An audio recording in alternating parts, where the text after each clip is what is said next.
Bismillahirrahmanirrahim. Assalamualaikum warahmatullahi wabarakatuh. Mari kita awali kajian kita dengan baca al-basmalah. Bismillahirrahmanirrahim. Bismillah, alhamdulillah, salatu wassalamu ala rasulillah Nabiyina Muhammad bin Abdullah, la hawla wa la quwwata illa billah, amma ba'du. Rabbi shrah li sadri wa yassir li amri wa hlul 'uqdatam min lisani yafqahu qawli. Rabbana arinal haqqa haqqan warzuqna ittiba'ah wa arinal batila batilan warzuqna ijtinabah. Rabbi shrah li sadri wa yassir li amri wa hlul 'uqdatam min lisani yafqahu qawli. Qala Allah Ta'ala fi ayatil karim, a'udzu billahi minasyaitonir rajim. Bismillahirrahmanirrahim. Wa may yuhajir fi sabilillah yajid fil ardi muragaman katsiran wa sa'a. Wa may yakhruj min baytihi muhajiran ila Allah wa rasulih thumma yudrikul maut faqad waqa'a ajruhu 'ala Allah wa kana Allahu ghafurur rahim. Al-ayat. Sadaqallahul azim wa sadaqa rasulul karim. Alhamdulillahirabbil alamin. Hadirin bapak-bapak, ibu-ibu, jamaah Masjid Al-Falah Taman Yasmin Sektor 6 yang mudah-mudahan selalu dirahmati, diberkahi oleh Allah Subhanahu wa Ta'ala. Puji syukur senantiasa kita panjatkan kepada Allah, karena Allah pun senantiasa mencurahkan nikmat, inayah, hidayah, kesehatan, kesempatan kepada kita semua, sehingga pagi hari yang baik ini kita masih istiqomah menjalankan ibadah sholat subuh berjamaah yang kita lanjutkan dengan kajian ilmu, diniatkan intikaf sampai waktu subuh nanti. Mudah-mudahan semua yang kita lakukan dicatat oleh Allah sebagai ibadah terbaik kita di hadapannya. Amin ya rabbal alamin. Hari ini kita berada di hari yang ke-20 di bulan Muharram, mungkin Sabtu yang terakhir bulan Muharram 1446 Hijriah. Tahun baru, bulan baru ya, 1446 Hijriah. Kalender Hijriah ini adalah merupakan warisan konkret dari intelektual Islam, intelektual Muslim, menunjukkan tentang kecerdasan para sahabat. Wabil khusus juga di dalamnya adalah Khalifah Umar bin Khattab. Jadi warisan otentik intelektual Muslim itu diantaranya yang konkret ini adalah merupakan kalender Hijriah atau penanggalan tahun Hijriah, dan sekaligus merupakan peneguhan bahwa Islam itu punya identitas. Jadi peneguhan tentang identitas Islam. Kalau kita baca tentang sejarah yang ini ditulis oleh para sejarawan dan para ulama, salah satunya adalah Ibnu Hajar Al-Asqalani di dalam kitab Fathul Bari beliau, bahwa opsi terkait dengan kalender Hijriah ini kan bukan hanya hijrah, tapi ada 4 opsi paling tidak yang dikemukakan oleh para sahabat dalam diskusi mereka dengan Khalifah Umar bin Khattab. Opsi yang pertama, ada yang mengajukan kalender atau penanggalan dalam Islam itu bagaimana kalau dimulai dari lahirnya Nabi. Ada juga yang mengajukan bagaimana kalau dimulai dari diutusnya Nabi menjadi Nabi. Ada juga yang mengajukan dari hijrahnya Nabi, ada yang mengajukan dari wafatnya Nabi. Jadi ada 4 opsi pada saat itu. Kira-kira kalender Islam itu dimulai dari mana? Akan tetapi Khalifah Umar memutuskan opsi ketiga, yaitu dari hijrahnya Nabi. 3 opsi yang lainnya ditolak. Pertama, kata Umar bin Khattab, dari lahirnya Nabi dan diutusnya Nabi menjadi Nabi ini gak ada yang tahu tentang pastinya. Pastinya itu tanggal berapa. Sedangkan dari wafatnya Nabi juga ditolak. Wa amma waqtul wafat fa'aradu anhu lamma tawaqqa bi dzikrihi min al-asif alaih. Jadi argumentasi Umar itu, kenapa terkait dengan wafatnya Nabi ditolak untuk dijadikan kalender dalam Islam? Beliau mengatakan begini, lamma tawaqqa'a bi dzikrihi min al-asif alaih. Kalau kita mengalami pergantian tahun, bukannya kita nanti bahagia, justru kita malah nanti bersedih ingat akan wafatnya Nabi sallallahu alaihi wasallam. Kemudian Umar pun ternyata punya dalih yang kuat. Dalih yang kuat terkait dengan surat 9 dan 108. Jadi Umar membacakan ayat terkait kenapa pilihannya jatuh kepada hijrah. Beliau membaca ayat surat 9 dan 108, la masjidun usisa ala taqwa min awwali yaumin. Sungguh masjid itu dibangun atas dasar takwa sejak permulaan hari Rasulullah datang ke Madinah. Jadi Umar memahami tentang min awwal yaumin li'annahu minal maklum annahu laysa awwalul ayyami mutlaqan. Jadi yang disebut dengan hari pertama sejak datang ke Madinah itu bukan hari secara mutlak, akan tetapi fata'ayyanu annahu udifa ila syai'in mudmirin wa huwa awwalu zaman alladhi izubihil Islam. Jadi kata Umar itu, dia adalah merupakan hari fata'ayyanu annahu udifa ila syai'in mudmirin, bahwa ada makna yang tersembunyi dari ayat min awwali yaumin. Apa makna tersembunyinya? Adalah awwalu zaman alladhi izubihil Islam wa abada fihi Nabi sallallahu alaihi wasallam rabbahu aminan wa btada bina'ul masjid. Jadi kata Umar adalah yang dikutip oleh Ibnu Hajar, dia adalah merupakan awal waktu kehormatan Islam, dan juga Rasulullah menyembah Tuhannya dengan aman, dan itulah awal permulaan di mana umat Islam mendapatkan keleluasan untuk membangun tempat ibadah, yaitu masjid. Bahwa faktor yul sahabah tidak udah mendalikan dia. Maka saat itu setelah dijelaskan argumentasi Umar, sahabat sepakat agar kalender Islam dimulai dari tahun itu, dari hijrahnya. Jadi yang menarik di sini adalah tentang fata'ayyan annahu udifa ila sayyidul marid, bahwa ada makna tersembunyi di balik teks masjidul usisa ada taqwa min awwal yaum. Ada makna tersirat di kecerdasan sahabat itu dalam membaca ayat. Jadi bukan hanya yang tersurat, tapi yang tersirat. Tersirat itu kalau dalam bahasa teori ilmu namanya subjektif. Saya nulis sedikit lah tulisan tentang menggugat konsep objektivitas empiris sebagai satu-satunya acuan kebenaran. Ya, itu tulisan saya tentang menggugat konsep objektivitas empiris sebagai satu-satunya acuan kebenaran. Jadi kadang-kadang kebenaran itu sekarang kan konsepnya kalau hal itu disebut dengan objektif. Tapi kalau misalkan subjektif itu tidak disebut sebagai apa? Kebenaran. Makanya suka dipandang sebagai apa? Subjektif itu. Itu mah subjektif pandangan Ustaz saja. Ada yang tahu nggak subjektif dengan objektif apa bedanya begitu? Hah?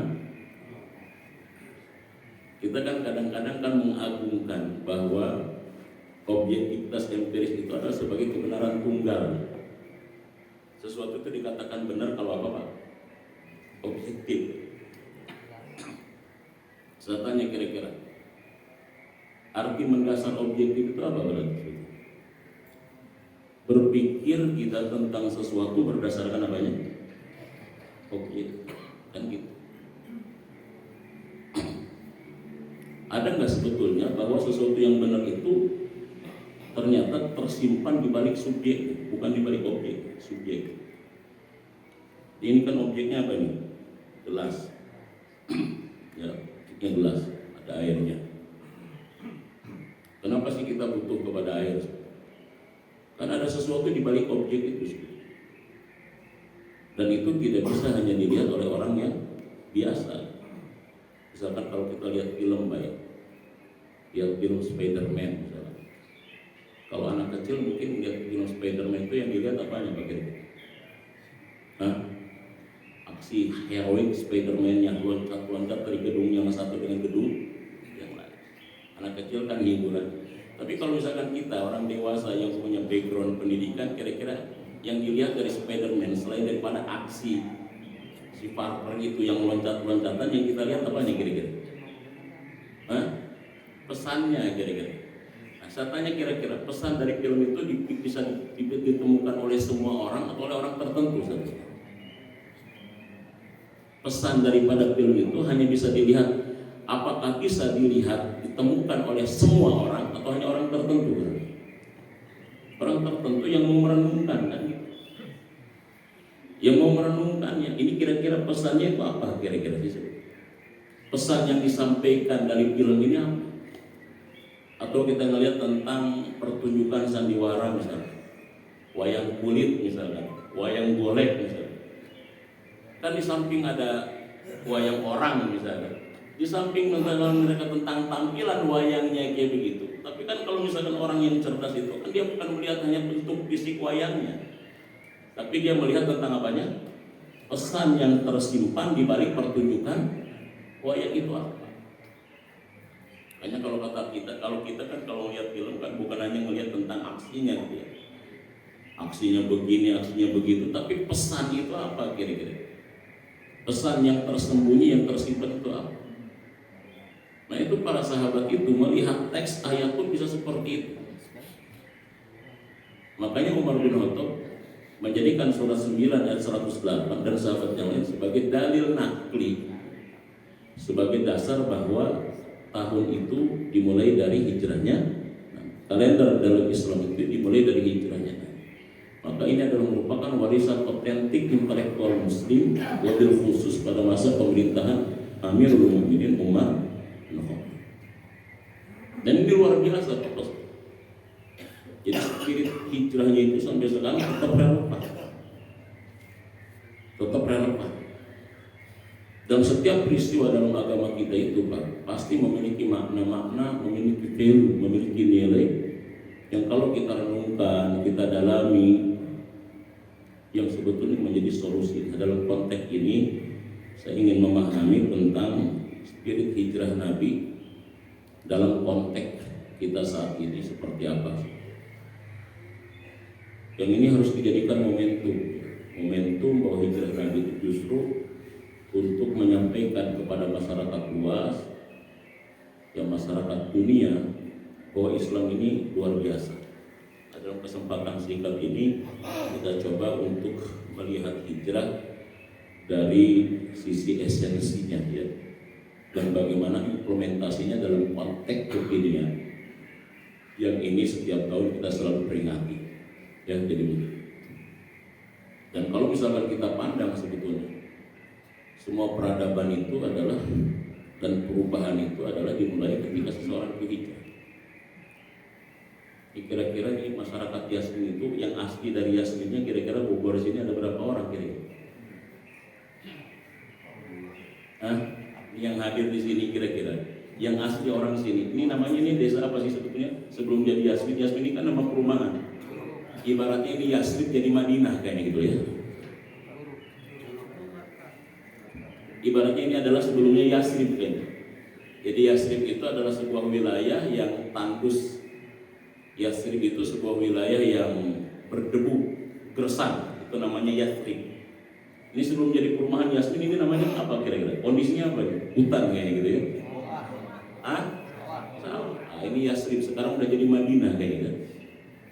Udah menjadi kota, menjadi city sekali. Penduduk aslinya ini yang hadir di sini kira-kira ada berapa orang kira-kira? Termasuk yang ngomong bukan asli kayaknya. Jangan DKM-nya juga bukan penduduk asli kayaknya kan gitu. Ustaz Ahmad yang sini bertahun-tahun juga kayaknya bukan penduduk asli sini ya. Dia mah rumahnya di diskotik di sisi kompleks Saeutik gitu ya. Paling mewah, mepet ke sawah. Jadi perubahan itu terjadi ketika kita mengalami sebuah hijrah. Dan setelah kita hijrah makan, ini kan hijrah yang paling penting itu kan hijrah spiritual, hijrah mental. Jadi bukan semata-mata Rasulullah memindahkan kaumnya itu dari Makkah ke Madinah dalam artian tempat, tapi dirubah mentalnya, dirubah spiritualnya, dirubah intelektualnya. Maka Rasulullah mampu membangun sebuah peradaban yang dasar. Jadi sebetulnya yang ingin kita pahami tentang konteks hijrahnya Nabi Sallallahu Alaihi Wasallam. Ya, kan semuanya jadi berubah setelah ada yang dari Kuningan, ada yang dari Palembang, ada yang dari Jawa datang ke sini, berubah tempatnya, berubah pola pikirnya, berubah gaya hidupnya, berubah sikapnya, berubah cara merespon dan menyikapi sesuatu. Semua berubah. Perubahan ini ketika kita sedang mengalami sebuah hijrah. Di rata-rata kita ini adalah muhajirin.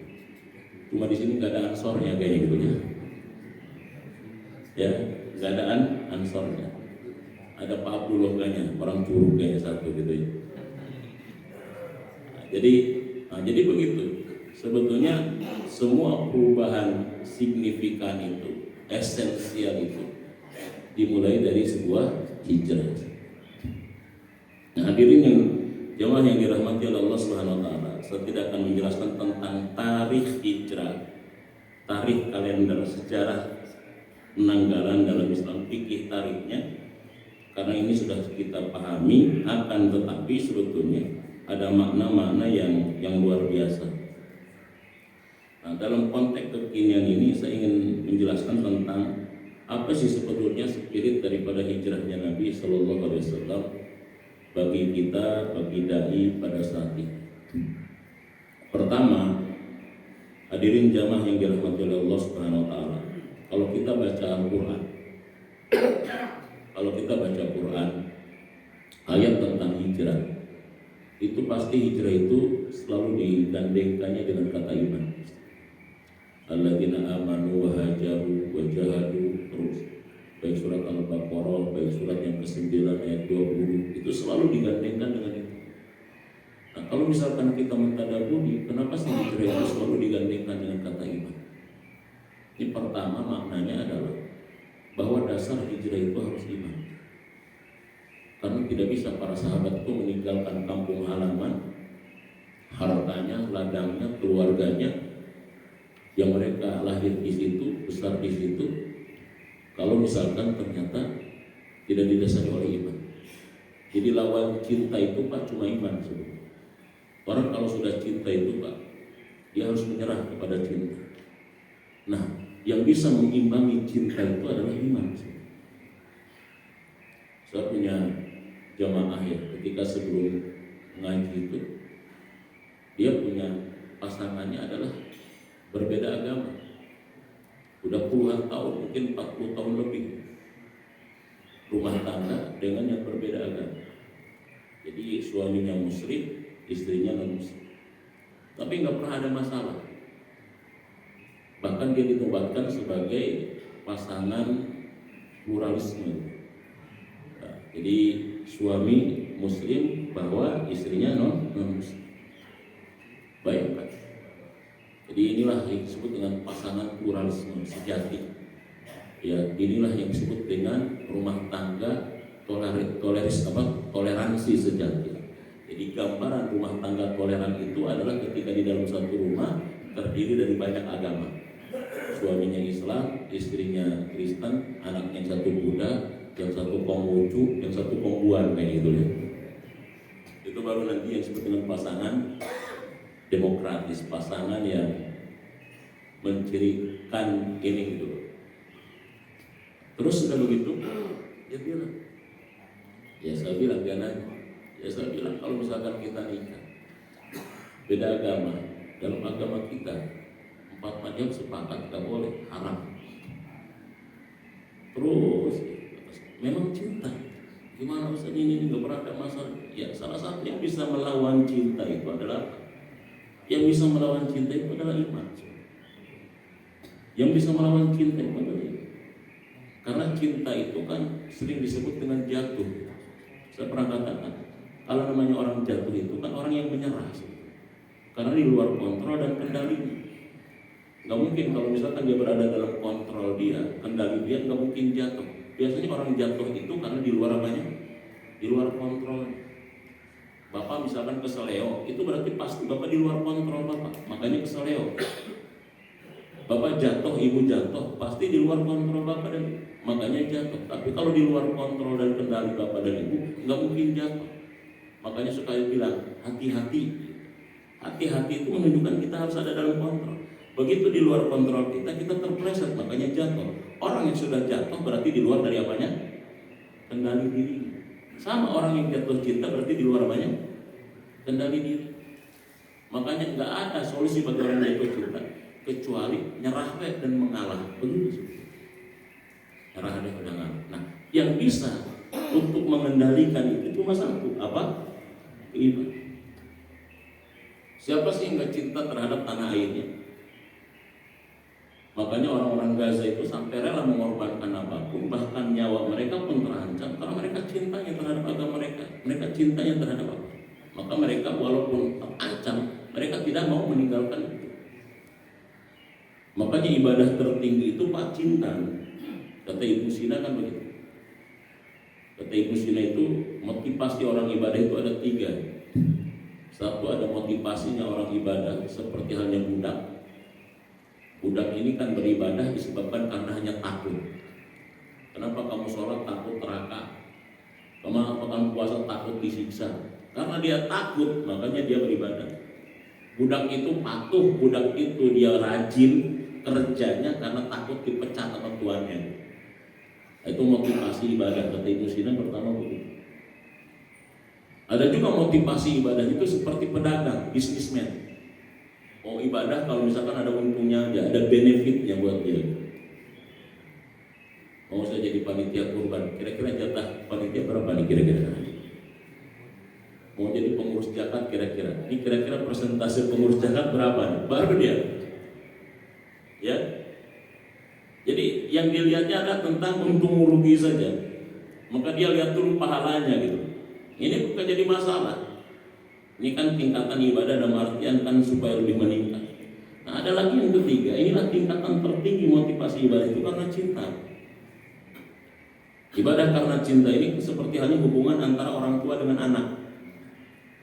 Hubungan orang tua dengan anak itu hubungan cinta. Orang tua itu nggak tahu anaknya bakalan ngebalas seperti apa. Yang penting dia tetap berbuat baik kepada anak. Mau nakal kayak, mau bandel kayak, mau ngeselin, mau nyebelin, tetap dia berbuat baik kepada anak. Kenapa? Karena dasarnya apa? Dan sekeras apapun orang tuanya, anaknya tetap dekat. Karena ruh anaknya tahu orang tuanya itu kalau nyubit, kalau mukul itu mukul cinta. Tahu. Makanya kan anak walaupun dicubit kadang-kadang bapaknya galak, emaknya juga sama, dikit-dikit ditekek, atau budak paralita kadang-kadang misalkan gitu. Tapi tetap anak itu dekat aja misalkan. Kenapa? Karena pukulan cinta dengan pukulan benci itu beda. Jadi ruh itu bisa membedakan. Jadi kalau misalkan dia dipukul sama temennya, bisa marahnya bertahun-tahun.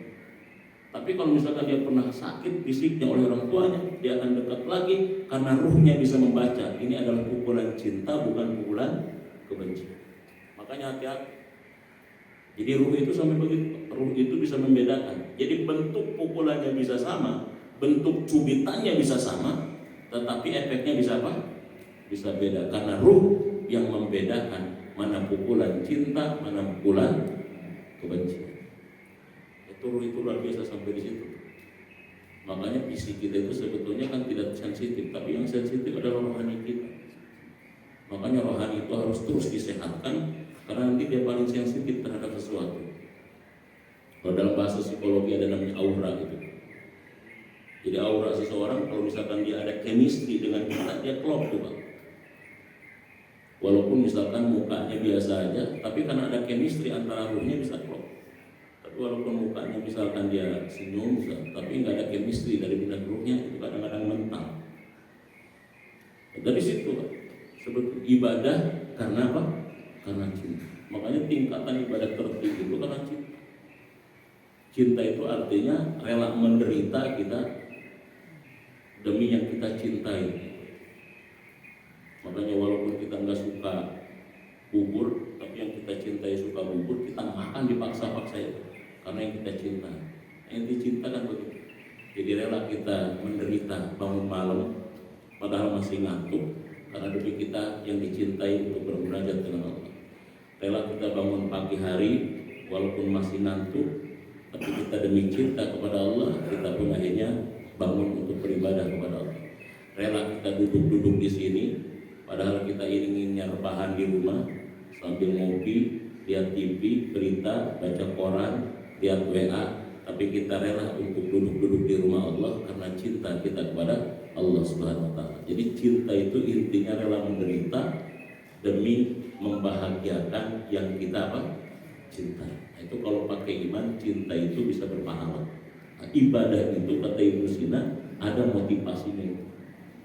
Motivasi budak, motivasi bisnismen, pedagang, dan motivasi cinta. Itulah motivasi ibadahnya seperti orang tua kepada anak. Jadi ini poin pertama, bahwa hijrah itu kenapa selalu dikaitkan dengan iman? Karena dasarnya harus iman. Ya, yang bisa mengalahkan cinta itu cinta dunia, ya cinta jabatan, cinta harta, cinta popularitas. Yang bisa menetralisirnya, mengalahkannya adalah hanya apa? Hanya keimanan. Makanya demi keimanan kan sahabat itu adalah mengorbankan apapun. Hatta nyawanya yang harus dikorbankan. Hatta nyawanya yang harus dikorbankan. Kenapa Bilal bin Rabah rela dia disiksa, ditindihin dengan bambu besar, dijemur, terik matahari yang panas, digusur dengan kuda, hanya mengatakan ahad, ahad, karena dia tahu tentang harga sebuah keimanan. Nah, ini poin yang pertama. Poin yang kedua, esensi hijrah itu adalah perubahan. Nah, hijrah itu maknanya ada dua. Ada makna menuju ke, itu biasanya adalah hijrah makan dari Makkah menuju ke Madinah. Ada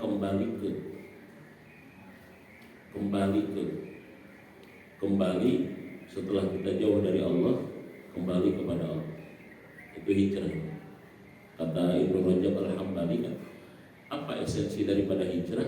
Beliau mengatakan, Ibnu Rajab Al-Hambali, al-hijratu huwa ar-ruju ila Allah minal maksiyah ila ta'ah. Hijrah itu intinya adalah kembali kepada Allah dengan taubat dari kemaksiatan menuju kepada ketaatan kepada Allah Subhanahu wa taala. Jadi makna hijrah secara maknawi adalah kembali kepada Allah. Jadi kenapa negara kita seperti ini? Kayaknya kita harus kembali, bukan menuju ke, kembali ke. Jadi makanya Dr. Muhammad Imaroh kan pernah ditanya, ya, orang-orang sekuler, kata orang sekuler itu, marilah kita menuju kepada masyarakat yang maju, modern. Jangan kita, kalau kita misalkan kembali kepada ajaran Islam yang picik, kita akan kembali ke belakang. Kata Dr. Muhammad Ibaroh ditanya, kembali ke belakang yang mana yang kau maksud? Apakah kembali ke belakang 14 abad yang lalu, di mana Rasul mampu membangun sebuah peradaban Madinah dalam waktu singkat sehingga tidak ada lagi manusia yang kelaparan pada saat itu? Atau kembali ke belakang maksud kamu adalah kepada masa Khulafaur Rasyidin, di mana tidak ada satupun orang Islam yang terzalimi, yang khalifahnya untuk meminum madu dari Baitul Mal saja harus izin kepada kaum muslimin? Atau kembali kepada masa Abbasiyah, di mana 1300 tahun Islam menguasai peradaban dunia? Atau kembali kemana, kata Dr. Muhammad Imaroh gitu. Jadi kalau misalkan kita kembali kepada Islam, berarti kita kembali ke belakang. Ke belakang yang mana nih? Karena kalau kita kembali ke belakang justru adalah tentang kehebatan Islam pada saat itu. Orang sekuler kan bingung kembali kemana. Justru kita kalau menuju kemana belum ada jelas, tapi kalau kembali ke jelas tentang bagaimana pedoman-pedoman masyarakat dibangun berdasarkan agama, kan begitu sebetulnya. Baik masa Rasulullah, masa Khulafaur Rasyidin, masa sahabat dan sebagainya, dan sebagainya. Nah, jadi kata Ibnu Rajab Al-Hambali, secara esensial sebetulnya kita kembali dan kita ini Pak, rindu kembali. Kita kan rindu untuk kembali ke masa lalu, ya Pak. Kadang-kadang kalau sudah ingat tentang masa lalu, ingin kayak balik lagi kayak gitu. Padahal masa lalu tidak jauh lebih hebat, lebih indah daripada masa sekarang. Makanya saya bilang kan gini, sepahit apapun pengalaman masa lalu Pak, itu kalau sudah jadi nostalgia itu jadi indah Pak. Betul nggak Pak? Bapak reuni dengan teman SMP, pas reuni ketemu dengan teman yang bader, tahu nggak gara-gara ente kita dijemur akhirnya sama guru disetrap di tiang bendera suruh angkat kaki sambil jewer telinga. Pas ketika kita, ya saya ingat itu pengalaman pahit, tapi kalau sudah jadi nostalgia indah nggak Pak? Indah. Kita jadi orang sukses sekarang, kemudian kita dulunya pernah susah. Kita cerita susah ketika sudah jadi sukses, indah nggak kira-kira? Kan begitu Mas. Jadi sepahit apapun pengalaman masa lalu, kalau sudah jadi nostalgia itu semuanya jadi apa? Pertanyaannya kenapa sebetulnya? Padahal itu pengalaman pahit, tapi kalau misalkan diceritakan sudah jadi nostalgia, jadi indah. Ya karena fitrah manusia, fitrah kembali. Jadi kita saat ini, kenapa misalkan seperti ini, jangan-jangan kita terlalu jauh kita dari apa yang ditentukan oleh Allah Subhanahu Wa Taala, terlalu jauh dari apa yang diatur oleh Rasulullah SAW. Maka oleh karena itu, maka hijrah dalam konteks saat ini kita bukan menuju kemana, tapi kita perlu kembali di mana Rasulullah membangun peradaban begitu dahsyat, sehingga dijadikan sebagai waktu sumpah oleh Allah, wal asri, demi waktu Nabi, di mana agama, di mana wahyu dijadikan dasar di dalam membangun sebuah peradaban. Nah, jadi hijrah itu adalah perubahan mental spiritual ini. Dan hijrah itu adalah merupakan penegasan bagaimana Rasulullah SAW mengajarkan kita dalam membangun sebuah peradaban. Nah, ini penting Pak, bagaimana peradaban Islam dibangun di masa Rasulullah SAW. Nah ini penting. Gimana sih Rasulullah SAW dari momentum hijrah ini kan? Ini kan datanya lengkap sekali Pak, ditulis oleh para sejarawan. Makanya Madinah itu nama sebelum Rasulullah datang itu namanya Yasrib. Apa Yasrib itu? Yasrib itu adalah merupakan wilayah gurun yang berdebu, gersang. Itu arti Yasrib. Kemudian Rasul datang diganti dengan apa? Madinah. Madinatun Nabi, kota Nabi. Yang sekarang ditambahi dengan Madinah Al-Munawwar. Apa arti Madinah? Madinah itu artinya peradaban, di mana masyarakatnya, penduduknya adalah yang berkeadaban. Ya, itu Nabi itu kalau misalkan dia datang ke wilayah ini namanya buruk diganti. Ustaz bin Ilham itu kan punya tempat namanya di Gunung Sindur. Gunung Sindur itu namanya adalah desanya namanya Desa Cibadung. Desa apa? Cibadung. Ada yang tahu nggak arti Badung apa? Hah? Badur. Namanya Desa Cibadung. Ini yang mau Ustaz Arifin ditanya, diganti ke lurahnya. Pak Lurah, tolong ini ganti yang tadinya Desa Cibadung jadi Desa Cisoleh. Desa Cibadung ganti jadi Desa Cisoleh. Ini Pak nanti penduduknya Bararagung namanya gitu loh ya. Itu ada di Gunung Sindur, ada desa namanya, di mana pesantren Haji Kuretonunggu namanya Desa Cibadung.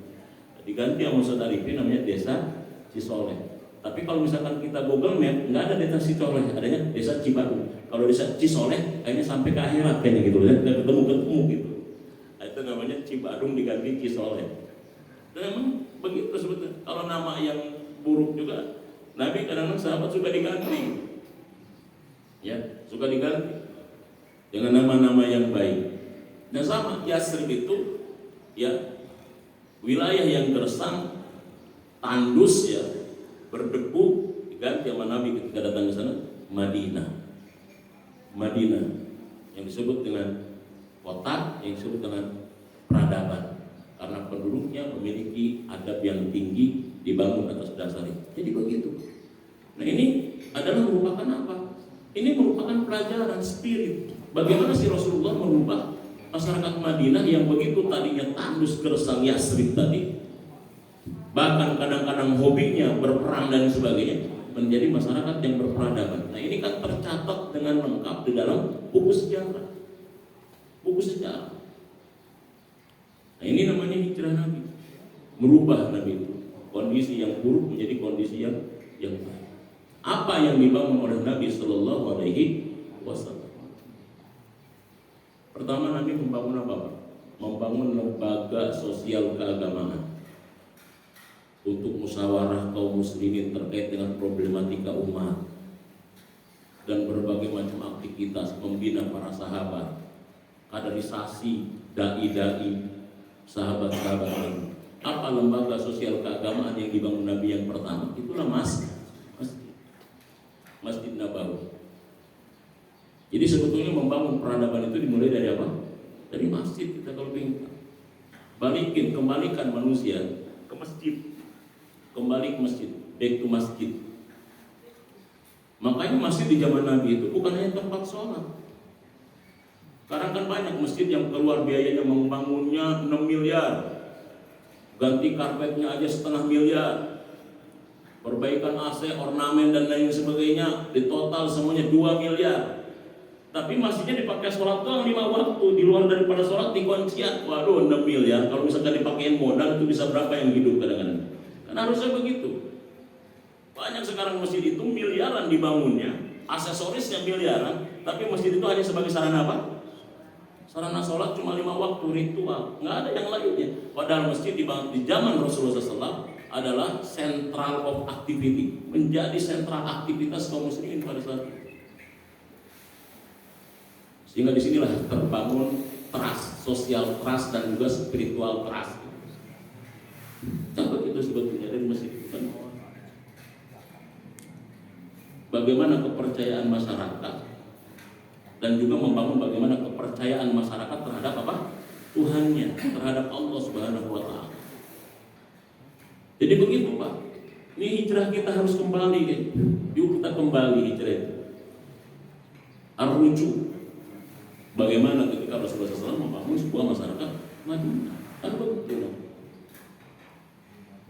Di sini bahwa Islam itu sebagai problem solver, bukan sebagai troublemaker yang seperti dituduhkan orang-orang yang tidak bertanggung jawab selama ini.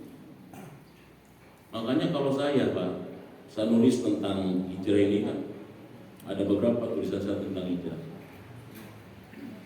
Pertama adalah tulisan saya tentang esensi hijrah. Esensi hijrah. Di antara isi tulisan itu saya bikin apa? Kata saya, hijrah itu penegasan kepada masyarakat dunia kalau Islam itu disebarkan dengan dakwah, tapi memang dipertahankannya dengan darah. Disebarkannya dengan dakwah. Karena di antara 80 orang sahabat kurang lebih yang ikut hijrah dari Mekah ke Madinah, itu mereka masuk Islam karena dakwah Nabi, karena akhlak Nabi, karena perangainya Nabi. Dan sedikit pun saat itu Nabi tidak melakukan kekerasan sehingga mereka dipaksa untuk Islam. Justru umat Islam kenapa hijrah? Karena saat itu mengalami kekerasan, padahal mereka warga pribumi di kota Mekah, kan begitu. Jadi mereka adalah merupakan warga pribumi, penduduk pribumi, diintimidasi, dipersekusi, diboikot ekonominya, diancam hukuman mati, sampai tidak sedikit para sahabat yang mengalami penganiayaan dan kezaliman. Sehingga untuk mengamankan iman para sahabat, menyelamatkan iman para sahabat, maka Rasul melakukan sebuah strategi dengan cara berhijrah. Kan begitu sebetulnya. Maka ini bukti kalau Islam itu sebetulnya bukan apa? Troublemaker. Islam itu justru problem solver. Bagaimana Madinah yang tadinya Yasrib gersang tandus, dalam waktu 10 tahun Nabi di sana kan berubah wujud menjadi Madinah Al-Munawwarah, negara yang berperadaban dan memancar cahaya ilahi di dalamnya. Kan luar biasa di situ. Masa kita nggak mau merujuk ke situ? Kita kadang-kadang nggak fair sih seperti itu. Ya, jadi dibangun institusi sosial keagamaan pertama namanya apa? Masjid. Makanya masjid itu adalah sebagai sentral aktivitas muslim, bukan hanya untuk melakukan ibadah sosial, ibadah ritual sholat. Jadi sayang kalau misalkan masjid dibangunnya miliaran, karpetnya bagus, berbagai macam aksesorisnya bagus, kegiatannya cuma sehari 5 kali sholat doang, beres sholat dikunciin, kan luar biasa. Makanya sekarang kan banyak ada masjid sekitar pemuda, ya, ada yang di Surabaya, ada yang di Sukabumi, ada yang di Bogor juga kan, belakang pom bensin ini. Ada sekarang, di mana masjid itu pengelolanya adalah anak-anak muda, sehingga orang itu kepada masjid itu nyaman. Ya, itu kalau misalkan kita lihat masjid sejuta pemuda itu yang mengelolanya anak-anak muda, masya Allah, ini luar biasa. Ini kita harus cepat regenerasi ini kayaknya ya, baju ya, gimana masjid ini juga adalah dikelola oleh anak-anak muda. Jadi cobalah kita misalkan punya keahlian, punya kompetensi anak muda ini, jangan hanya dicurahkan untuk hal yang bersifat dunia kan gitu. Harusnya ilmu-ilmu keduniaan yang kita dapatkan dari bangku kuliah dan pengalaman itu, coba kita untuk rumah Allah. Jangan sampai hanya untuk membesarkan si siang-siang malung seng gitu, atau si tung-tung seng gitu lah gitu kan. Coba ilmu kita itu juga untuk membesarkan rumah Allah. Jangan membesarkan tentang rumahnya si tung-tung seng. Ya. Tahu kan lah tung-tung seng ya Pak ya? Ya, orang Chinese kayak begitu. Kita kan untuk mereka kan totalitas. Semua kemampuan kita dikerahkan untuk membesarkan rumah mereka. Tapi kenapa kita enggak kemampuan kita dikerahkan juga untuk membesarkan rumah siapa? Rumah Allah. Kan harus begitu. Tapi kan kadang-kadang kita mau membesarkan rumah Allah itu kalau misalkan sudah turun kekuatan kita. Ya, nanti aja lah. Saya mau ke masjid kalau sudah pensiun lah. Kekuatan otak sudah turun, kekuatan fisik sudah turun, kekuatan ekonomi sudah turun, kekuatan yang lain sudah turun. Akhirnya di sana mereka jadi penikmat aja, penikmat masjid, bukan pemakmur masjid, penikmat namanya gitu ya. Karena di rumah kagak ada kopi, ngopi di masjid aja gitu.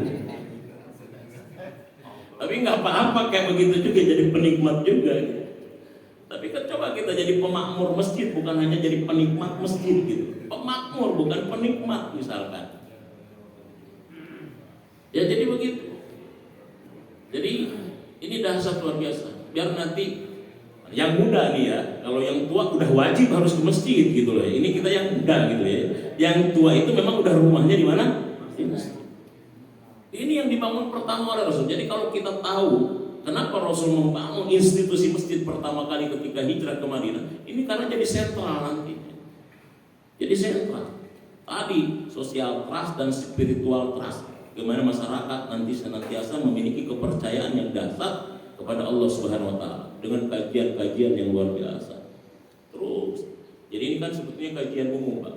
Bisa jadi nanti kajian khusus, ada beberapa orang di sini kan sudah jalan tahsin. Ya, dari tahsin kan mulai ke tadabbur, adalah. Saya diundang sama teman untuk menjadi trainer, ya. Jadi nama ininya tentang Quranic Inspiration kalau nggak salah, atau Inspiring Quran. Saya diundang sama teman karena mungkin dia melihat saya orang yang suka tadabbur terhadap Al-Quran, terus saya sebagai pembicara untuk ini. Karena mohon doanya, saya sedang bikin buku, insya Allah selesai, sedang revisi. Buku saya itu tentang Miftahul Anwar min Mafatihin Nahwi Wassorfi. Jadi buku saya itu metode praktis 12 jam bisa baca kitab kuning. Nah, itu bisa juga nanti metode praktis 12 jam bisa baca kitab kuning. Kita mau bisa baca kitab kuning, Pak, itu 3 tahun kita pesantren, Pak. Kadang-kadang belum bisa-bisa ya. Nah, jadi saya coba gimana caranya, karena ternyata ilmu nahwu sorof itu kan ilmu kayak ilmu matematika, ilmu pasti gitu. Ya. Kalau nahwu kan gimana cara bacanya, belakangnya u, i, a gitu loh. Atau jazm atau sukun. Kalau sorof kan terkait dengan perubahan kata. Ya, itu sudah saya buat dan di rumah sudah ada kajian. Ada beberapa ustadz gitu yang ingin ngaji tentang ilmu-ilmu alam. Ada 6-7 orang lah, karena dia sendiri yang nyari, nggak banyak. Ya, kata saya udah kita kaji dulu lah untuk membuktikan buku saya benar nggak, kira-kira ini metode praktis dalam bisa baca kitab. Itu sama sebetulnya, ibu-ibu, bapak-bapak, kalau udah belajar tahsin mau kagak mau harus belajar tentang nausoro. Ya, harus belajar nausoro. Karena misalkan kita tahu tentang alasan kenapa dibaca begini dan begitu, itu nausoro. Kalau di tahsin kan tentang kenapa dibaca imalah kan nggak ada alasannya. Kenapa dibaca imalah? Ya, dalam Alfiah kan dijelaskan apa rumus imalah misalnya. Kita kan taunya kalau imalah itu pasti dibaca saja misalnya. Bismillahirrahmanirrahim wa mursaha. Tapi kan kita nggak tahu kenapa harus dibaca sedangkan bahasa Arab itu nggak ada nya gitu. Harusnya a atau harusnya i atau u gitu. Kan begitu. Nah, itu hanya bisa diketahui ketika kita belajar apa? Belajar nausoro. Nah, kalau misalkan kita belajar nausoro, kita tahu ternyata imalah itu bukan hanya surat Hud ayat 41. Bukan hanya bismillahirrahmanirrahim wa mursaha. Tapi ternyata wadduha pun bisa dibaca wadu. Kan begitu semua. Kenapa Ustaz wadduha bisa dibaca wadduhe? Wah, ini nanti penjelasan nahunya panjang. Karena ini isim maksur.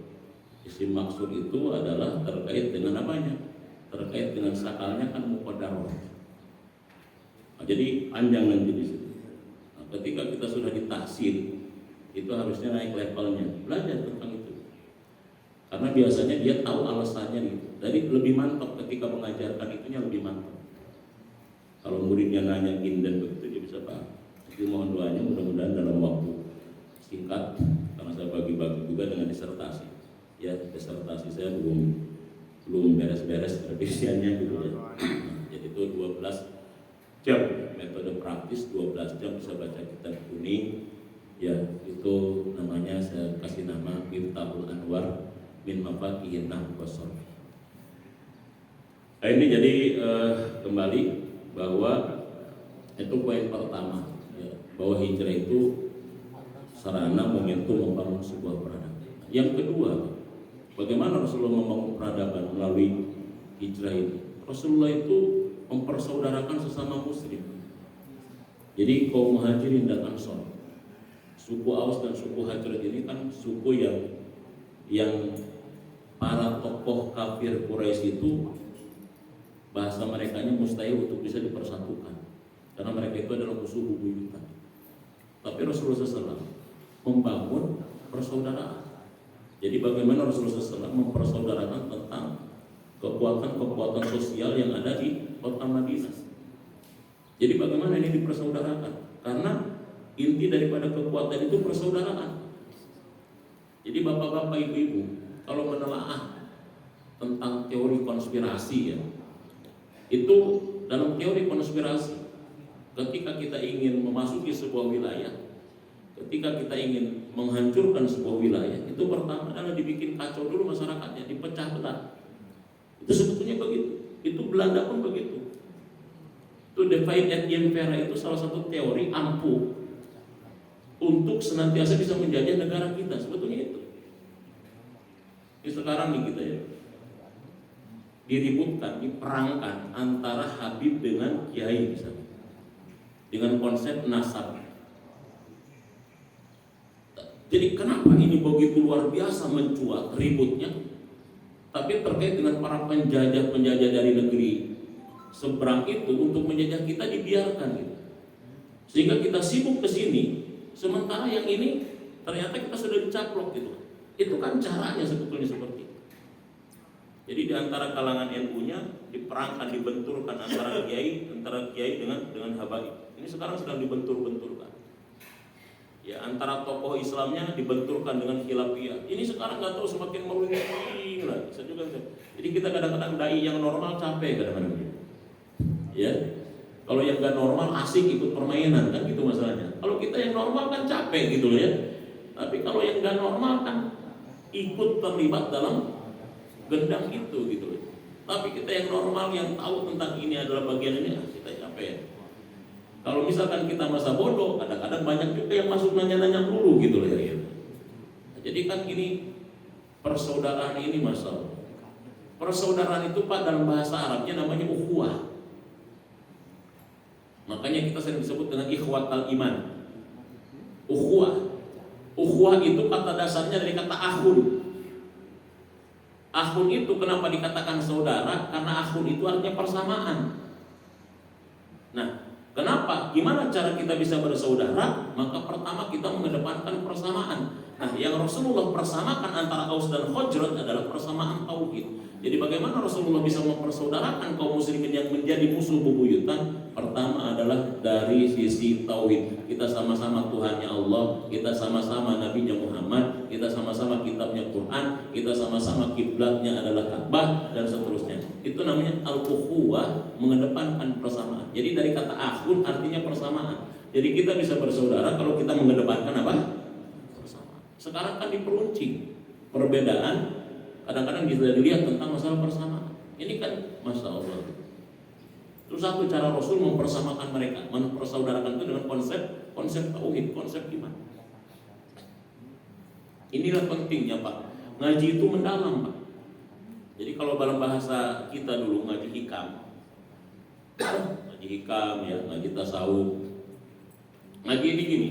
Kalau kita ya dari dunia dalam kajian hikam ya, kajian tasawuf. Itu level ilmu kita itu kan, level kajian kita itu satu level syariah. Syariah itu kan fisik bahasa kita. Baru dari syariah itu kita memperkuat syariah dengan hakikat. Makanya istilah syariat, hakikat, ma'rifat. Kalau kita kajian hikam itu tasawuf begitu. Syariat itu adalah fisiknya. Ini udah masuk suruh belum Pak? Belum, berapa menit lagi? 2 menit lagi ya? 10, alhamdulillah masih panjang. Ya, syariat misalnya. Nah, syariat itu ibaratnya Pak luar fisik. Tapi kita nggak bakalan bisa masuk hakikat kalau misalkan kita tidak memahami syariatnya. Karena syariat itu adalah merupakan pintu masuk menuju kita hakikat. Untuk bisa memahami tentang makna-makna syariat itu butuh hakikat. Untuk benar kita di dalam memahami hakikat butuh syariat. Itu satu kesatuan. Syariat itu ibaratnya gini Pak. Ibaratnya kita mau ke laut yang luas, kita harus pakai perahu. Nah, perahu itu syariatnya. Tapi Bapak Ibu kan tidak akan bisa tahu tentang apa diisi di dalam laut itu. Ada mutiara, ada apa, kalau nggak nyelam. Itu kan masalahnya. Maka nyelam itulah namanya apa? Hakikat. Jadi kita itu misalkan ibaratnya kalau misalkan kita baru baca Quran, itu kita baru muter-muter di atas laut Pak, pakai perahu. Muter-muter di luar laut.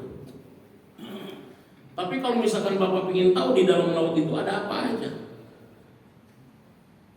Ada ikan-ikan yang bagus, ada mutiara, ada ini, ada itu.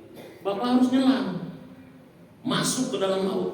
Tapi Bapak jangan sampai masuk ke dalam laut nggak pakai alat. Bapak bukan avatar gitu misalnya gitu loh.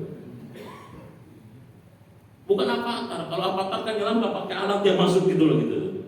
Harus pakai alat nyelam sampai kita masuk ke dasar. Nah itulah alat, itulah ilmu untuk bisa nyelam nanti kepada hakikat. Nah, baru di situ kita bisa menemukan tentang inti sesuatu.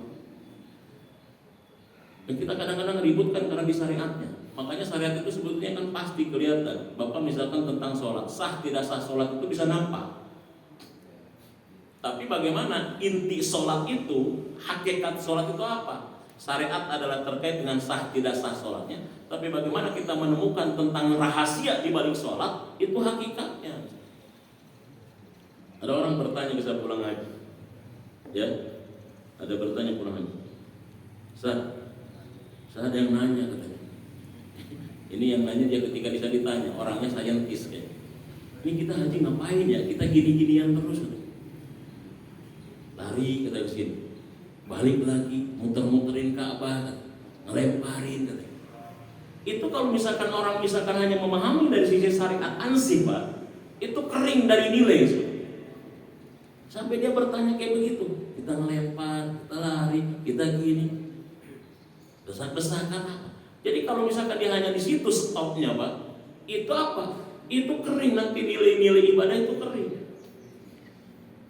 Tapi supaya nilai ibadah itu berbobot, punya power, dia harus masuk. Nah, itu namanya hakikat.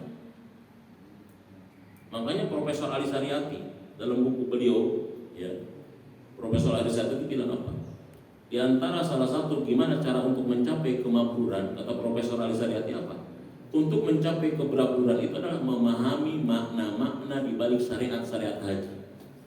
Apa makna-makna filosofis dari kain ihram? Apa makna-makna filosofis daripada jumroh? Apa makna filosofis dari tawaf dan sa'i? Kenapa kita harus mabit? Kenapa kita harus wukuf? Memahami makna-makna di balik syariat itu, kata beliau, supaya kita bisa mabrur dalam haji. Ini kan kadang-kadang kalau misalkan tidak dipahami itu, Pak, itu adalah merupakan hanya aktivitas ritual yang tanpa makna nanti. Sehingga kadang-kadang kering. Itu yang menyebabkan kadang-kadang beragama seseorang itu bisa kering karena dia tidak pernah masuk kepada mananya hakikat, dan dia tidak menemukan ma'rifatnya yang sesungguhnya. Jadi ngaji itu memang harus ke dalam, dari syariat masuk ke dalam hakikat sampai kita ma'rifat nanti. Kalau sudah ma'rifat, ini yang disebut dengan kesadaran universal. Yang disebut dengan kesadaran universal itu ma'rifat. Nah, jadi Ustaz Sambu pernah bahas kalau nggak salah tentang hakikat dan sebagainya. Nah, jadi kalau dalam kajian hikam itu, kajian hikam, kajian tasawuf masuk dari syariat kepada ilmu hakikat. Jadi bagaimana menggali makna-makna di balik syariat itu, Pak, perlu apa? Perlu hakikat. Perlu hakikat supaya nanti tidak kering. Syariat itu tidak kering. Tapi hakikat harus dibantu oleh syariat. Bagaimana mengungkap makna rahasia di balik syariat, butuh ilmu apa namanya? Kan begitu. Kita makan combro kan juga kalau di luarnya doang kan terigu doang. Kenapa dinamain combro? Kan hakikatnya karena ada oncom di jero kan misalnya gitu. Hakikatnya oncom itu lah, Pak. Misro itu hakikatnya apa, Pak? Amis di jero. Jadi pas begitu dibuka di jeronya ada amis, Pak, inilah namanya misro kan gitu kan. Amis di jero gitu. Nah, itu hakikat itu begitu isinya. Makanya Islam itu antara luar dan isi nggak bisa dipisah. Bapak nemu kacang di tanah, ada kacangnya doang, ada isinya, nggak ada kulitnya, nggak bisa dimakan. Ketemu kulitnya doang, dimakan, wah itu marakus namanya gitu. Tapi begitu kacang masih utuh, kulitnya ada, isinya ada, itu masih bisa dimakan. Jadi begitu sebetulnya. Jadi Islam ini tidak memisahkan antara syariat dengan hakikat, nggak memisahkan tentang itu. Nah, jadi Rasulullah SAW membangun masyarakat Madinah itu dengan cara mempersaudarakan sebagai bentuk membangun kekuatan sosial di tengah-tengah masyarakat yang sangat luar biasa. Nah ini, yang selanjutnya adalah bagaimana Rasulullah SAW ya mengatur tentang pergaulan sosial dengan agama-agama yang ada, ya, membangun juga kekuatan bagaimana rumah tangga menurut Islam dan lain sebagainya. Itu membangun tatanan sosial yang sangat luar biasa, membangun tentang perdamaian melalui perjanjian yang disebut dengan Piagam Madinah atau Mitsaqul Madinah.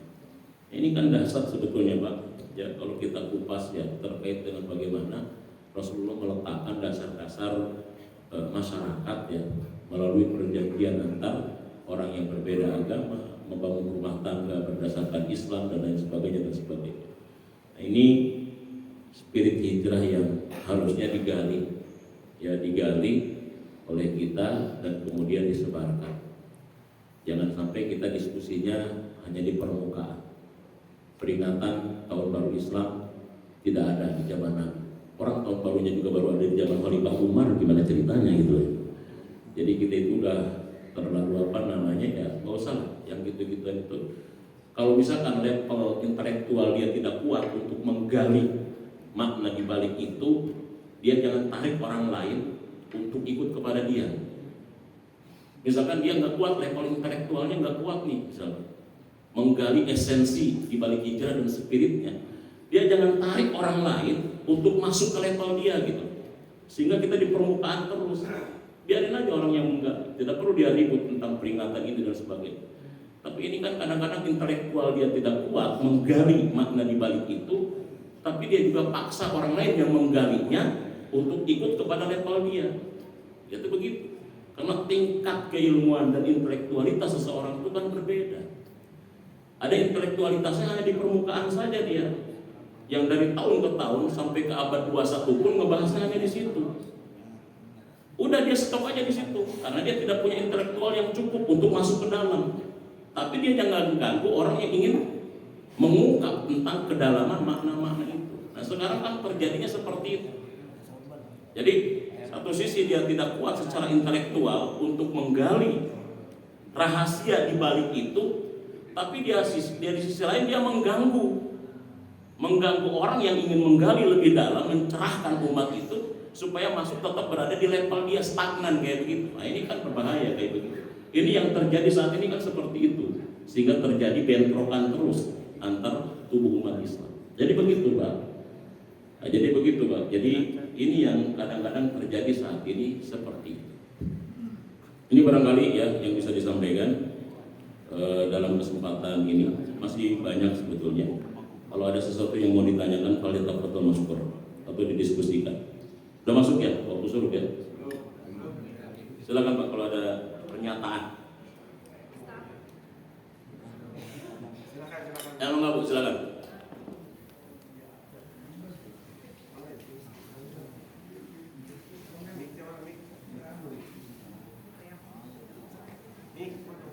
Bangga Bu, tafadhol.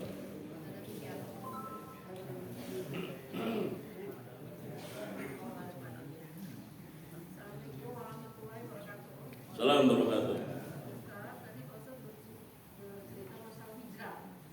Hijrah itu ada dua ya Pak Ustaz. Hijrah diri, berpindah ke tempat yang lebih baik. Hijrah manawi, perubahan kondisi yang lebih baik. Hijrah berasal kejaraan, arti meninggalkan sejauh-jauh. Di surat An-Nisa ayat 100, barang siapa yang berhijrah di jalan Allah, niscaya mereka mendapati di muka bumi tempat hijrah yang luas dan rezeki yang baik. Barang siapa yang keluar dari rumahnya dengan jalan hijrah kepada Allah dan Rasulnya, kemudian kemuliaan sebelum sampai ke tempat yang dituju, maka sesungguhnya tempat telah tetap pahalanya di sisi Allah, dan Allah Maha Pengampun lagi Maha Penyayang. Yang menjadi pertanyaan saya Pak Ustaz, yang paling sulit adalah hijrah memperbaiki diri Pak Ustaz.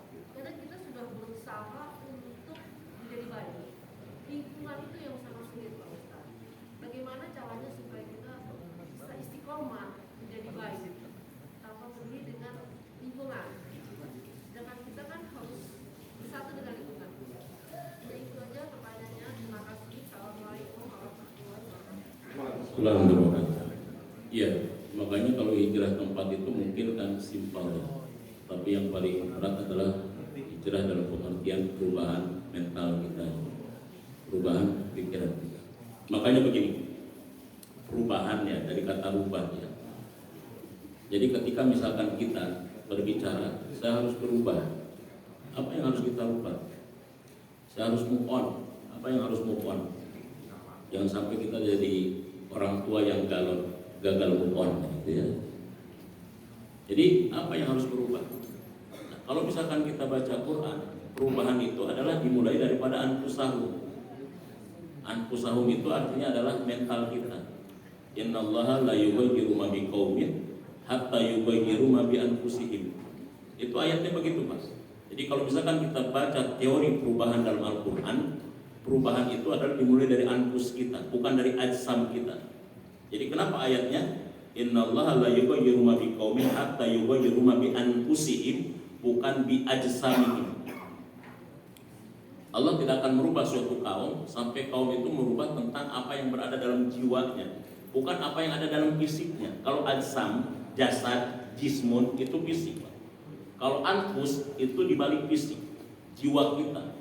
Jiwa itu ada di pikiran kita, hati kita, rohani kita. Itu yang harus dijadikan sebagai fokus perubahan.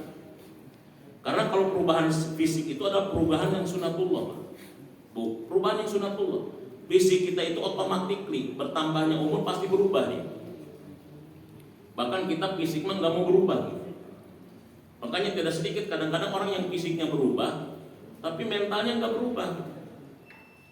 Rambutnya sudah mulai meninggalkan dunia hitam alias dunia putih, tapi kadang-kadang mentalnya masih kekanak-kanakan. Usia 70 tahun masih parabutan remote dengan cucu misalnya. Cucunya pingin Doraemon, dianya pingin sinetron kadang-kadang gitu ya. Nah ini maka apa yang harus dirubah pertama adalah jiwa kita. Yang dirubah kita itu adalah tentang anpus kita. Nah apa bagian daripada anpus ini? Kata para pakar psikolog kan, anpus itu bagiannya adalah tentang hati, ya, tentang pikiran kita dan lain sebagainya. Nah, itu di situ. Gimana caranya? Kalau pikiran kita rubah dengan cara mindset, rubah cara pandang kita tentang amal supaya istiqomah. Sedikit saja. Karena pertanyaan kita tadi sama si ibu, saya kasih ilustrasi begini.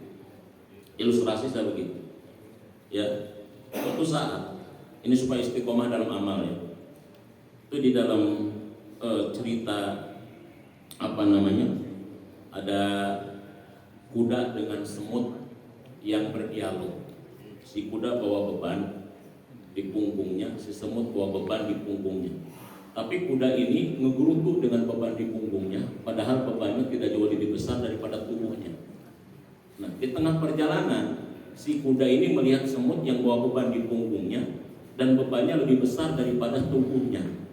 Tetapi si semut ini enjoy dengan beban itu. Singkat cerita, si kuda nanya, "Semut, kenapa kau begitu enjoy dengan bebanmu, padahal bebanmu lebih besar dari tubuhmu?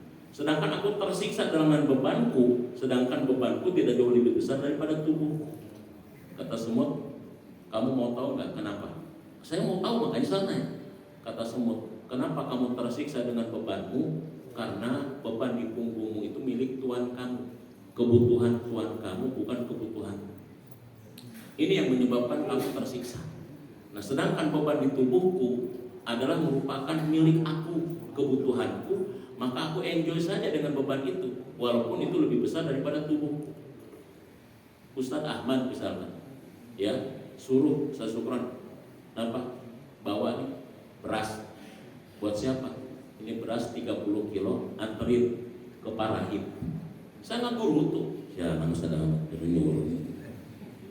Tapi kata Ustadz Ahmad, sesyukur ini ada beras 50 kilo, tolong bawa buat Ustadz ke rumah. Ustadz kalau misalkan 100 kilo buat nggak? Jangankan 50 kilo, 100 pun dipanggul saya, karena itu beban punya saya enjoy walaupun berat gitu. Tapi begitu suruh bawa 30 kilo untuk orang lain, saya ngerasa ngedumel gitu loh ya. Sialan, berapa berat kalian? Nah begitulah kadang-kadang, kenapa yang menyebabkan kita berat melakukan ketaatan dan amal soleh? Karena kita menganggap itu bukan milik kita. Jadi ini rubah mindset, bahwa ibadah, amal soleh, sedekah, semuanya itu bukan beban, tapi itu kebutuhan kita, milik kita. Maka kita bisa enjoy. Dengan enjoy kita bisa istiqomah ketika melakukan itu. Nah, ini namanya berubahlah pikiran kita. Jadi bahkan dosen saya itu ditanya, "Pak, gimana cara cepat supaya saya bisa bahagia? Gimana cara cepat untuk bisa bahagia?" Dosen saya jawab, "Rubah mindset, rubah cara pandang. Itu cara cepat kita bisa bahagia." Jadi pertama yang dirubah adalah pikiran kita. Nah, dengan cara apa kita merubah pikiran kita? Dengan ilmu. Makanya mencari ilmu itu minal mahdi ilal lahdi, dari ayunan sampai ke liang lahat. Nggak ada kita pensiun dalam mencari ilmu. Nggak ada dalilnya utlubul ilma minal SD ila S1, nggak ada. Itu paling rawu bahroni kayaknya gitu kalau ada hadis kayak begitu. Minal mahdi ilal lahdi gitu. Itu satu. Jadi perubahan itu dari anfus ya. Mulai dari jiwa, dari mental. Kalau fisik tidak usah kita rubah, dia rubah dengan sendirinya. Yang tua-tua sekarang kan dulunya kan cover boy, sebenarnya ganteng-ganteng gitu, sedang aja udah berubah gitu loh. Itu barangkali ya, karena waktu sudah masuk ya. Mudah-mudahan ada manfaatnya bagi kita semua. Billahi taufiq wal hidayah. Assalamualaikum warahmatullahi wabarakatuh.